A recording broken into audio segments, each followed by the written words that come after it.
Victoria Justice was 100% blackmailed. She fell off the face of everything so quickly without explanation. I thought it was odd as a kid as she was everywhere and then nowhere. Another person argued that she just took hush money and still follows Dan on social media.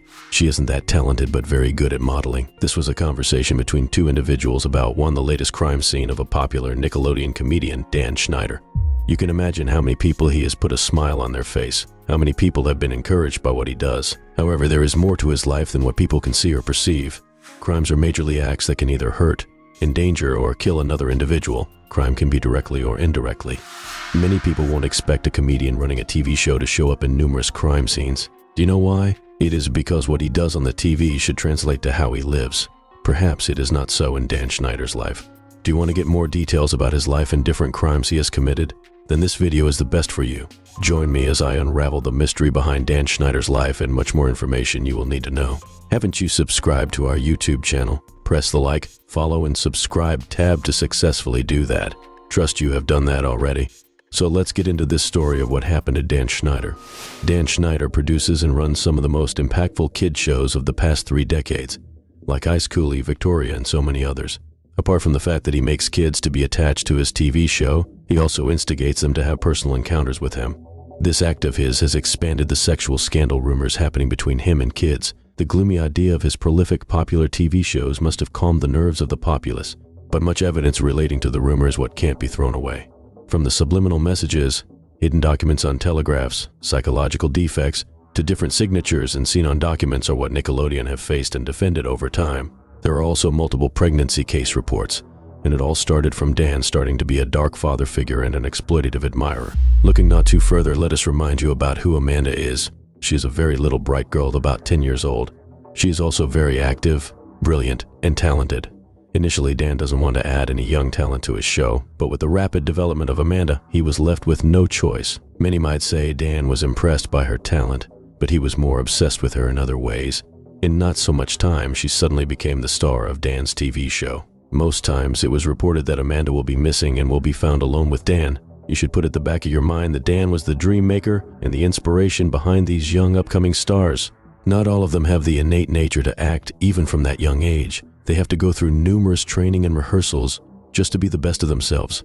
Furthermore, to further enhance the development of these kids, Dan does organize boot camps that allows the kid more free time to get to know more about themselves and then be free to relate with each other. Oftentimes, parents and guardians are not always allowed to see them during this period. In these boot camps, there is a section tagged the pool party. The initiative was to allow kids act more maturely and then give them an environment where adulthood life can be incorporated into them. Kids are mostly allowed to choose varieties of partners for themselves. Although this is an initiative from Dan Schneider, the motive was more selfish. This is where Dan Schneider usually performs his evil acts. It is reported that he has a separate pool where he calls kids to himself to have fun with them.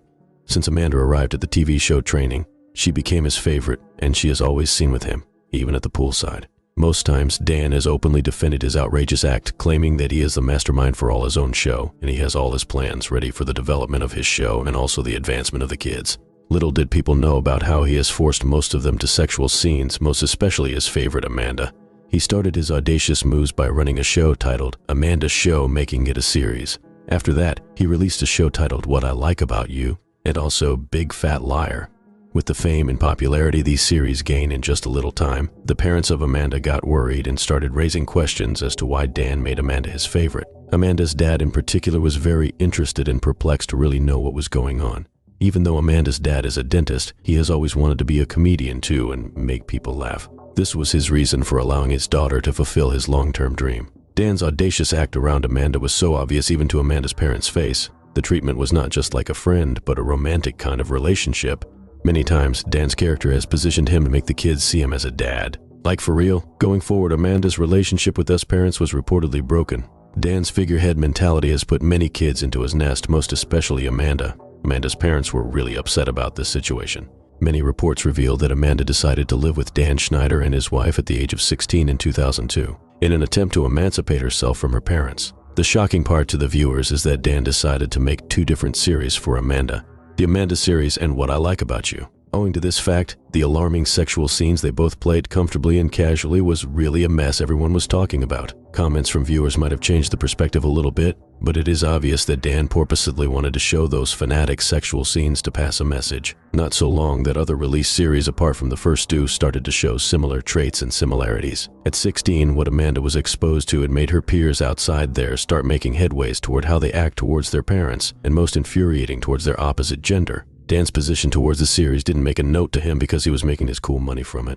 Little did anyone know about the damage that might have caused to those outside kids and the emotional trauma they might have to face later in their lives.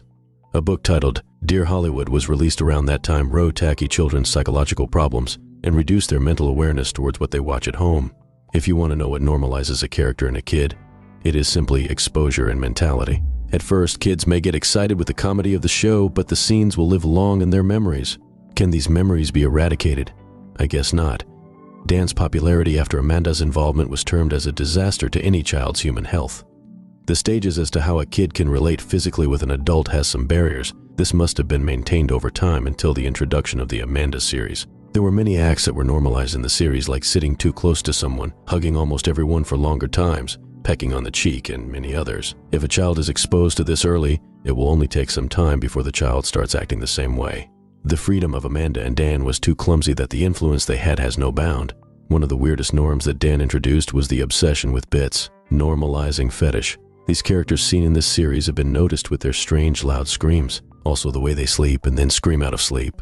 Many times they hold conversations about the fetish world that might instigate a lot of beliefs in many kids.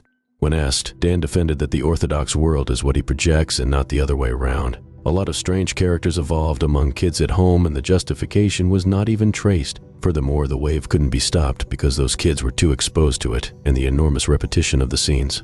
The conscious realm of any kid can be so fragile, but the memories gained are fast retained and glued so well for a very long time. Dan Schneider's crimes were not so direct as they might not be physically induced, but the emotional and mental damage caused can be so alarming. The relationship between Dan and Amanda is a good story to tell, but the memories are not palatable to hear.